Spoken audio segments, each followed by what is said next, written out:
I'm going to explain a little bit about our pay equity approach in Canada. One of the fundamental principles of pay equity is that two very dissimilar jobs can be compared to each other using a standard non-discriminatory, that is gender-neutral, job evaluation tool. So the idea behind that is that two jobs that are very dissimilar, that are of comparable value nevertheless, should be paid the same. So I'm going to give you an example that applies in the federal sector. Take, for example, the job of a warehouse person who does work in a warehouse. And the other example is an administrative assistant who does work in an office.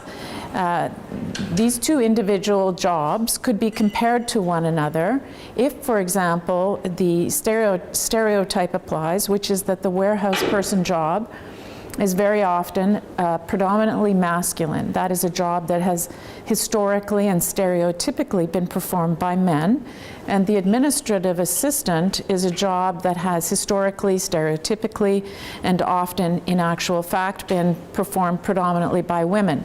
If we compare those two jobs using a standard job evaluation tool that is gender neutral, that assesses the value of those jobs in terms of skill, effort, responsibility, and working conditions, then we can determine whether the value of those two jobs are the same, and if so, if they should be paid the same.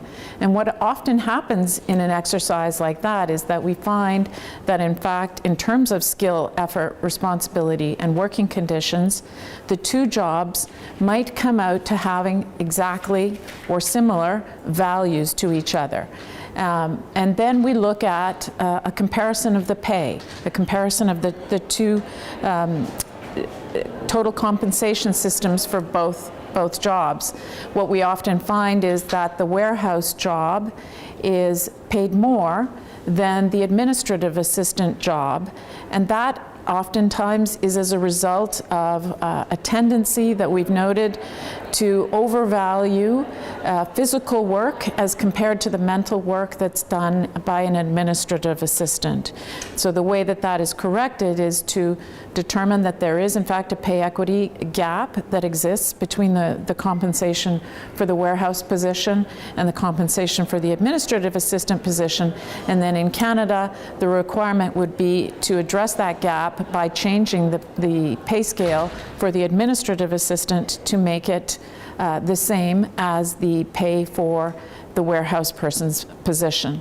And that is considered to be a pay equity analysis that would be considered compliant with federal pay equity legislation.